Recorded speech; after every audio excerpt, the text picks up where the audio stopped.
Hello दोस्तों, तो कैसे हैं आप। जैसे कि आपने देख रहे होंगे हमारे पिछले वीडियो में हमने न्यूटन्स लॉ ऑफ मोशन या बोल सकते हैं फोर्स एंड मोशन के चैप्टर्स को पढ़ते पढ़ते न्यूटन्स के सेकंड लॉ तक गए थे। न्यूटन का सेकंड लॉ क्या था? फोर्स जो होता है ये क्या होता है? Rate of change of momentum.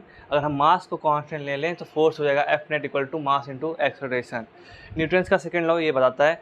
Newton's के फर्स्ट लॉ को समझे हम लोग, न्यूटन के सेकंड लॉ को समझे, मोमेंटम समझे। आप लोगों की वजह से वो वीडियो अच्छा ग्रो कर रहा है, हमने सब देखा।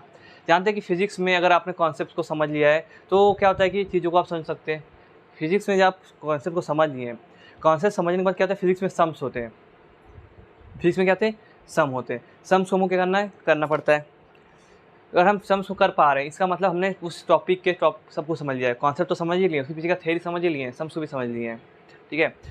जैसे कि आप जानते होंगे कि हम जब कॉम्पिटिशन देते हैं तो कॉम्पिटिशन में जाकर क्या होता है? सम्स आते हैं। और मेरा जहाँ तक मानना है जो फिज़िक्स के सम होते हैं वो मैथ्स के सम से मुझे हार्ड लगते हैं। ऐसा क्यों होता है? क्योंकि अगर आप मैथ्स के आप सम देखें ना तो मैथ्स के सम्स में क्या होता है, एक लॉजिक होता है, इस हिसाब से चलना है। क्वेश्चन मिल गया तो आप आंसर मतलब समझ सकते हैं कि इस पैटर्न में करेंगे तो आंसर आ जाएगा। लेकिन फिजिक्स के सम्स के कारण होता है आपको तो पहले समझना पड़ेगा इसकी थ्योरी क्या होती है कि अगर कोई ऑब्जेक्ट कुछ कर रहा है तो इसके पीछे क्या क्या चीज़ें फोर्स अप्लाई मतलब को क्या क्या चीज़ें उस पर वर्क कर रही हैं। अगर आपने उसकी थ्योरी को समझा है तो आप बता सकते हैं क्या वर्क कर रहा है। अब उसके बाद समझने के बाद उसको आप इक्वेशन बनाना पड़ेगा। मतलब न्यूटन्स का जो सेकंड लॉ में ऐसा F net equal to mass into acceleration ऐसे फॉर्म में लिखना पड़ेगा, एक इक्वेशन बनाना पड़ेगा। इक्वेशन बनने के बाद वहाँ पे आप अपने बाद क्या करें, उसको सॉल्व करें। मैथमेटिक्स मीन्स मैथ्स में तो आपको समझ के करना पड़ता है एक पैटर्न से, लेकिन फिजिक्स में आपको समझना पड़ेगा क्या चीज़ उस पर अप्लाई हो रही है। पहले उसको समझना पड़ेगा क्या क्या अप्लाई हो रहा है, कौन से कॉन्सेप्ट है, उसके पीछे कौन सी थेरीज हैं, कौन कौन से फोर्स, क्या क्या चीज़ उस पर अप्लाई हो रही है। उतना सोचने के बाद अगर आप सही से सोच पा रहे हैं फिर उसके बाद आप इक्वेशन लिखेंगे, उसके बाद आपका मैथमेटिक्स स्टार्ट हो जाता है। मेरे हिसाब से भाई सबके हिसाब से अलग अलग हो सकता है, लेकिन फिजिक्स के सम थोड़े हार्ड पड़ जाते हैं क्योंकि इसमें आपको ज़्यादा सोचना पड़ता है, इमेजिनेशन करना पड़ता है कि नहीं।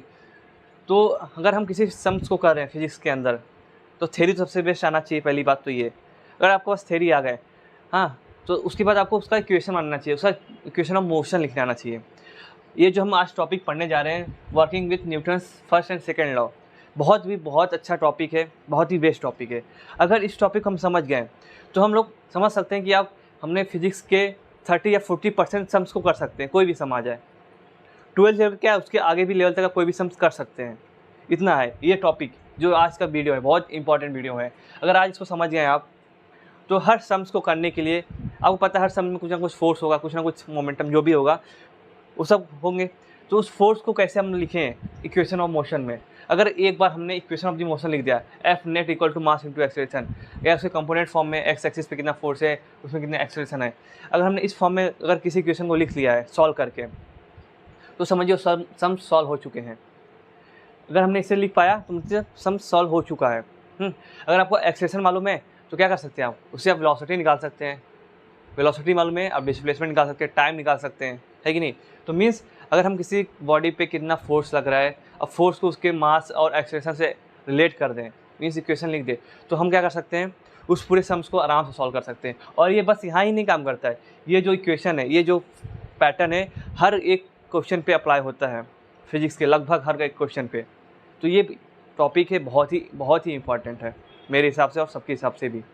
ये समझ लिए, यही पैटर्न सभी जगह फॉलो होता है। और ये जो टॉपिक मैं बता रहा हूँ ये आपको मिल जाएंगे एस सी वर्मा सर जी के बुक में मिलेंगे।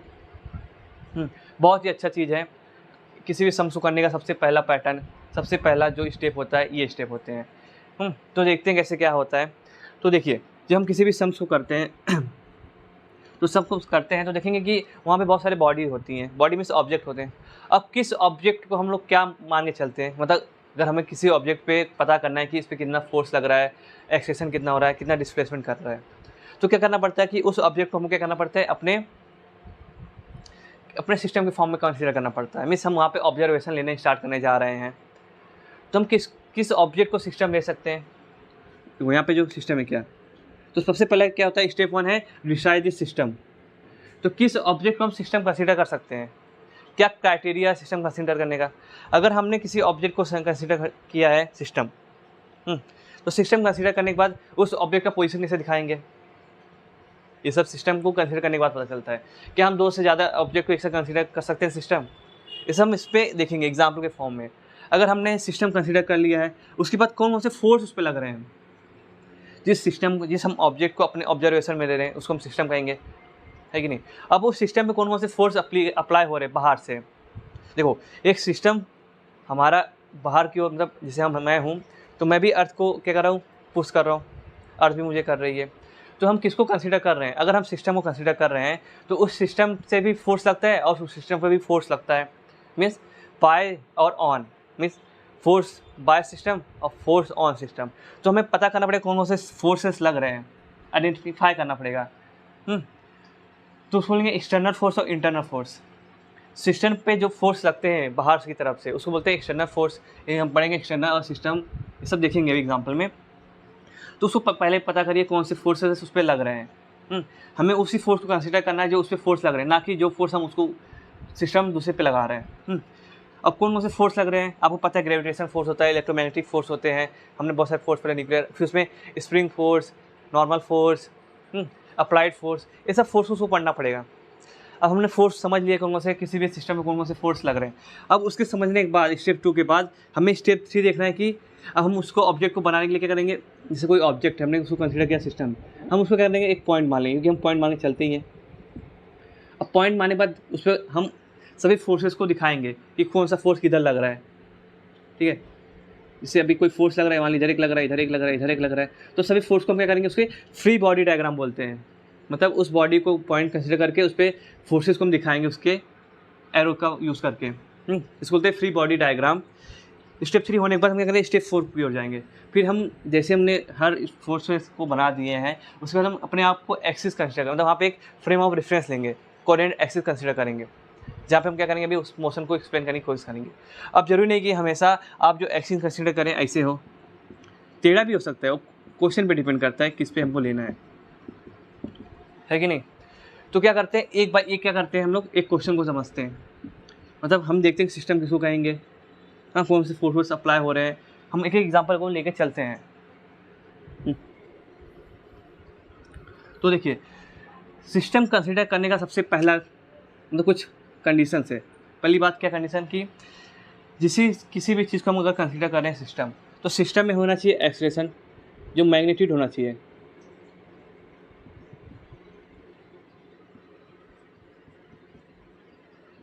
और जो डायरेक्शन होना चाहिए,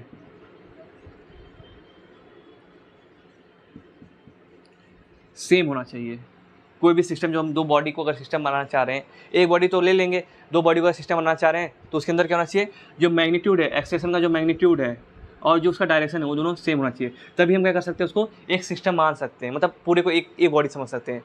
4-5 बॉडी है, अगर उसके पास एक्सेलरेशन सेम है, हाँ, और डायरेक्शन ऑफ एक्सेलरेशन भी सेम है, तो हम उसको क्या कर सकते हैं, एक बॉडी मान सकते हैं, पूरे का एक होल मास मान लेंगे, ठीक है नहीं। और क्या करेंगे, जो हम पोजीशन बताएंगे किसी भी सिस्टम का पोजीशन, वो क्या होगा, उसका सेंटर ऑफ मास, समझ रहे हो। अब देखिए ये जो एग्जांपल है, इसे हम देखेंगे किस किस ऑब्जेक्ट को एक साथ हम सिस्टम कंसीडर कर सकते हैं।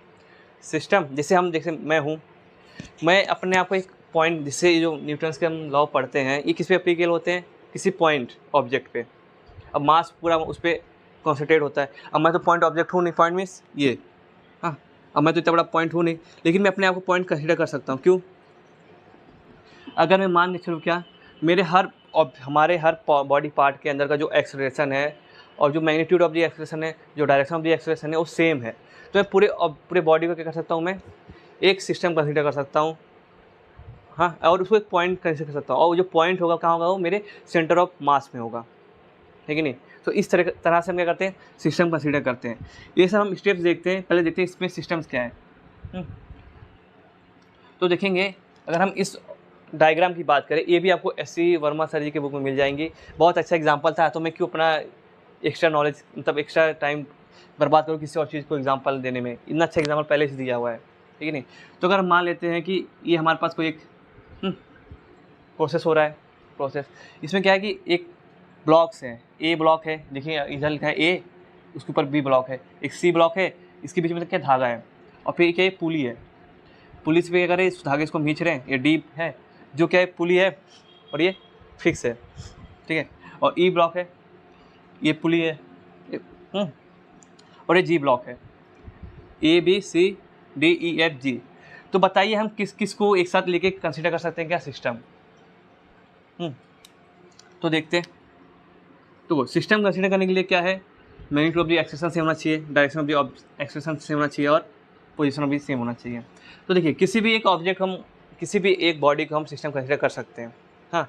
लेकिन जब हम दो या दो से अधिक बॉडी को कंसीडर करना चाहें, एक पूरा एक सिस्टम, समझ रहे हो, जैसे दो बॉडी है तो उसको हम एक ही मानना चाहें, तो हमें कुछ क्राइटेरिया फॉलो करना पड़ेगा। क्या क्राइटेरिया? मैग्नीट्यूड ऑफ एक्सेलेरेशन और डायरेक्शन ऑफ एक्सेलेरेशन सेम होना चाहिए। अब देखते हैं, इसे देखिए, अगर मान लीजिए ये बंदा जो है, जो पर्सन है, अगर इसने धागे को अपनी ओर पुल किया, तो इसके वजह से पुल की वजह से ये क्या होगा, इसके अंदर फोर्स अप्लाई होगा, और ये अगर इस पर इतना फोर्स मतलब फोर्स अप्लाई कर रहा है कि ये मतलब मूव कर सकती है। तो देखेंगे अगर मैं बॉडी ए की बात करूँ, और बॉडी तो बॉडी के एक अगर ये मूव करेगी, और बॉडी बी अगर उसके साथ उस पर रखा गया है, हाँ, और इसका फोर्स इतना नहीं है कि उसको स्लाइड हो उस पर, समझ लो, ये इसके बीच में क्या होता है, स्लीपर जो क्या होते हैं, फ्रिक्शन होना चाहिए, और ये उस पर स्लाइड ना करे, दोनों समझिए फिक्स है। अगर इतना फोर्स लग रहा है तो देखेंगे कि जब बॉडी ए मूव करेगी उसी हिसाब से बॉडी बी भी मूव करेगी। अब देखेंगे दोनों का डायरेक्शन क्या है, यही है।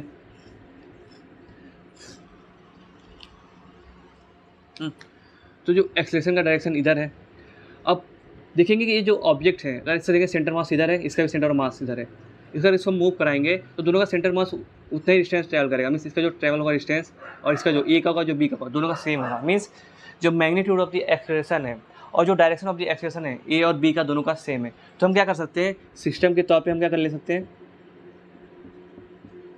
हम लोग ए और बी को एक सिस्टम मान सकते हैं, ए और बी को एक सिस्टम मान सकते हैं, पूरे को एक मान सकते हैं। इसको हम लोग एक मान के यूज़ कर सकते हैं।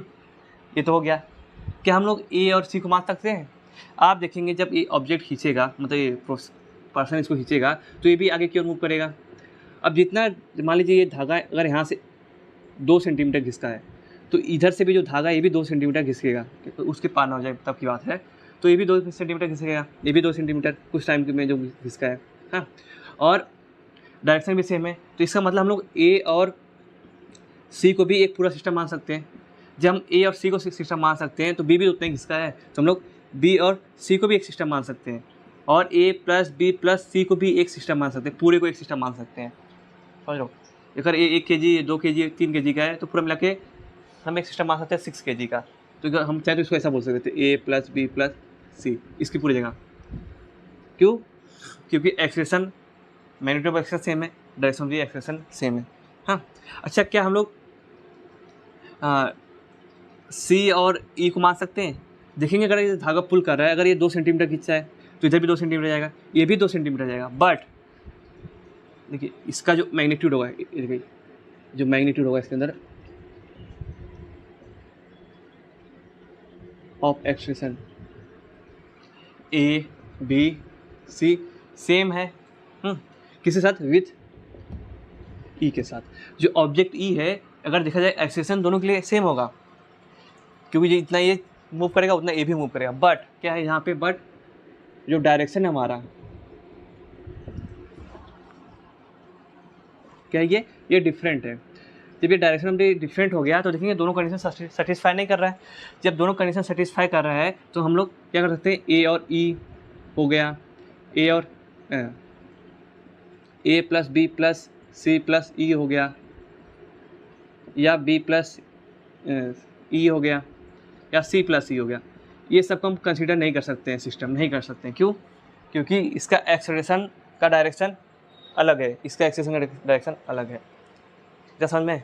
ठीक है, नहीं कर सकते इसको भी, हाँ, इसको बाद में डाल बना लेंगे।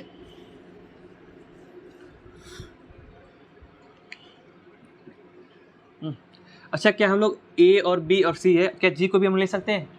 आप देखेंगे सिस्टम, मतलब वो सिस्टम की बात करें, ए और बी सी साथ में मूव करें सेम डायरेक्शन में। देखो जी भी क्या करेगा, अगर ये 2 सेंटीमीटर लोग मूव किए तो ये भी 2 सेंटीमीटर ही मूव करेगा, और इसका डायरेक्शन भी क्या है, सेम डायरेक्शन है, हॉरिजॉन्टल डायरेक्शन में। तो हम लोग क्या कर सकते हैं, ए बी सी प्लस जी को भी मान सकते हैं एक सिस्टम, हाँ। ए बी कोई भी कॉम्बिनेशन जी मान सकते हैं, सी प्लस जी को भी एक सिस्टम मान सकते हैं। तो कोई भी आप कॉम्बिनेशन ले लीजिए, ए बी सी जी का मान सकते हैं, क्योंकि एक्सेलरेशन है और जो उसके अंदर का डायरेक्शन ऑफ द एक्सेलेरेशन है, हाँ मैग्नीट्यूड सब सेम है, इसलिए ले सकते हैं। तो हो गया, ठीक है। ऐसे ई और जी को नहीं ले सकते, ई और प्लस जी का जो हम लोग सिस्टम कंसीडर नहीं कर सकते हैं। अच्छा, क्या डी और ई को ले सकते हैं सिस्टम? अगर हम देखेंगे, अगर ये देखेंगे ये पिवटेड है, मीन्स फिक्स है, बस ये मूव करेगा अपने राउंड। तो अगर देखेंगे, अगर हम इस ऑब्जेक्ट को खींचे, इसने खींचा पर्सन ने, तो देखेंगे ये मूव करेगा इस साइड, ये भी क्या करेगा, एक्सीलरेट करेगा, घूमेगा, सेम है, घूमेगा। बट क्या होगा, इसका जो मैग्नीट्यूड ऑफ द एक्सेलरेशन है, जो उसका एक्सेलरेशन नीचे साइड होना चाहिए, ये क्या है, नहीं है। इसके अंदर एक्सेलरेशन हो रहा है, इसका एक्सेलरेशन जो है डायरेक्शन सेम है, बट क्या मैग्नीट्यूड सेम नहीं है। तो हम लोग डी और ई को भी क्या कर सकते हैं, सिस्टम नहीं कंसीडर कर सकते। क्यों? किसी इसके अंदर का जो मैग्नीट्यूड है, मैग्नीट्यूड ऑफ एक्सेलरेशन सेम नहीं है। समझ में आ गया? तो देख लीजिए किस किस सिस्टम को हम क्या कर सकते हैं, किस किस ऑब्जेक्ट को हम लोग सिस्टम कंसीडर कर सकते हैं। उसका मेन फंडा क्या है, मैग्नीट्यूड ऑफ द एक्सेलरेशन और direction of the acceleration same होना चाहिए। समझ गए आप? तो इतना हमने समझ लिया, ये एग्जाम्पल था उसी लिए, उसके लिए। अब इसको हमको मिटाना पड़ेगा, समझ गए होंगे आप।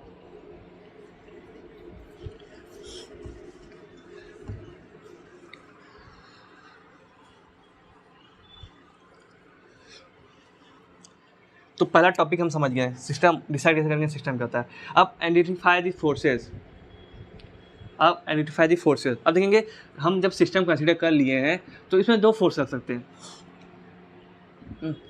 एक तो क्या हो सकता है कि अगर हम दो से ज़्यादा सिस्टम कंसीडर करिए हैं तो उसके सिस्टम के बीच में भी फोर्सेस लगते हैं ना। जैसे जब हम कोई ऑब्जेक्ट है, इधर भी ऑब्जेक्ट है, अगर खींच रहे हैं, अगर मैं पूरे इसको सिस्टम कंसीडर करूँ तो इसके बीच में फोर्सेस लगते हैं वो सब पुल के, हाँ। तो क्या इसके बीच के जो फोर्स लगेंगे, अगर मैं पूरे को होल को सिस्टम कंसीडर करूँ तो इसको बोलेंगे इंटरनल फोर्सेस।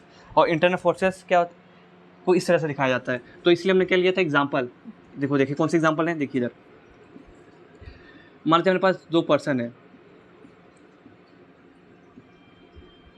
इधर भी सेम वही, लोग दूसरे से धागे से खींच रहे हैं। मान लेते ये क्या है, राम है, ये क्या है, श्याम है, सेम ये भी राम है, ये भी श्याम है। अगर मैं क्या करूं, इसी दोनों चीज़ में, ये बीच में क्या है, धागा है, खींच रहे हैं दूसरे को। अगर एक बार क्या करूं, मैंने इस पूरे दोनों को एक साथ क्या कर दिया, धागे को, राम और श्याम को सिस्टम मान लिया। अगर हम यहाँ पे सिस्टम मान ले, क्या, ठीक है, शॉर्टकट यूज़ कर रहा हूँ, राम एंड श्याम और जो धागा है, धागा मीन्स या रस्सी बोल सकते हैं, रोप। जब पूरे को सिस्टम में कंसीडर कर लूँ तो इसके बीच में जो ये फोर्सेस लगेंगे, तो जो ये फोर्स लग रहे हैं कौन से, जो पुश और पुल, पुशिंग या बोल सकते हैं पुलिंग फोर्स जो लग रहे हैं, पुलिंग फोर्सेस, ये क्या होंगे हमारे, ये कहलाएंगे इंटरनल फोर्सेस, क्योंकि ये सिस्टम के बीच में लग रहे हैं। हमने पूरा कंसीडर किया ना, इसको बोलेंगे इंटरनल फोर्सेस। तो देखेंगे राम श्याम को खींच रहा है, श्याम राम को खींच रहा है, तो श्याम का फोर्स पुलिंग होगा, राम पे का फोर्स श्याम के लिए पुलिंग होगा। अब ये अगर हम पूरे को दोनों को एक साथ सिस्टम मान लेंगे तो ये सब जो फोर्सेस लगे रहे हैं अंदर, इसमें बोलेंगे क्या, ये इंटरनल फोर्सेस है। समझ रहे हो? अगर मैं यहाँ कर लूँ कि बस मैं राम को मैं सिस्टम मान लूँ अपना, क्या मान लूँ, राम को सिस्टम, तो इसमें अगर सिस्टम ने मान लिया क्या, राम को, तो अगर इसमें फोर्सेस की बात करूँ मैं तो इसमें पुलिंग फोर्स होगा, pulling force on Ram by Shyam. तो राम पे फोर्स लग रहा है श्याम का, तो ये जो फोर्स होगा इसको कहेंगे एक्सटर्नल, क्योंकि ये फोर्स हमारे सिस्टम के बाहर से लग रहा है कि नहीं। ये तो हो गया एक्सटर्नल फोर्स और इंटरनल फोर्स क्या होते हैं, सिस्टम किसको कैसे हम कंसीडर किए, किसको सिस्टम माने, उसके हिसाब से कोई भी फोर्स इंटरनल हो सकता है, कोई भी एक्सटर्नल हो सकता है। हाँ, ये तो हम समझिए फोर्सेस क्या होते हैं। अब कौन से फोर्स लग सकते हैं, इसको हम अगले वीडियो में देखेंगे कि कौन सा नॉर्मल फोर्स होता है, क्या कौन से वेट क्या होता है, हाँ, स्प्रिंग फोर्स, ग्रेविटेशन फोर्स, सब देखेंगे। अब देखिए क्या होता है कि जब हम फोर्स की बात करते हैं तो फोर्स तो एक हमारे ऊपर लगता है, ऑन दी ऑब्जेक्ट या ऑन दी सिस्टम और बाय द सिस्टम। तो जब हम फ्री बॉडी डायग्राम बनाते हैं, make a free body diagram, या आइडेंटिफाई फोर्स की बात करते हैं, तो हम उस फोर्स को आइडेंटिफाई करते हैं। कौन से फोर्स को आइडेंटिफाई करते हैं, जो क्या हो, जो एक्सटर्नल फोर्स हो, और उसके बाद एक्सटर्नल फोर्स होने के बाद ऑन दी सिस्टम हो, क्या हो, on the system, by the system को नहीं लेते हैं, समझ रहे हो। इसको मिटा देते हैं, इसका काम हो गया।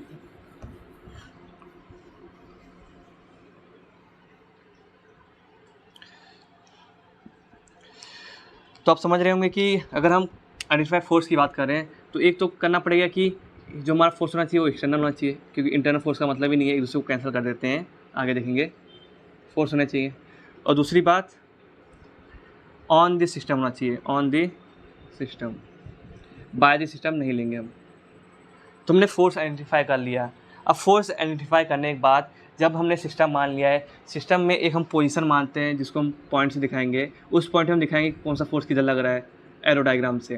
कौन सा डायग्राम, हाँ, तो हम क्या करेंगे, सिस्टम को हम मान लेंगे कि अपना सिस्टम को हम पॉइंट से दिखाएंगे, एंड जो फोर्सेस होंगे, फोर्सेस को हम लोग एरो दिखाएंगे, arrow on their respective direction, किस डायरेक्शन में दिए गए हैं फोर्सेस लगे हैं उसके हिसाब से हम लोग वहाँ पे दिखा देंगे। देखिए इसे दिखा रहे हैं हम, मान लीजिए कोई F1 फोर्स यहाँ लग रहा है, कोई F2 फोर्स यहाँ लग रहा है। तो इसको भी करके देखते हैं क्वेश्चन।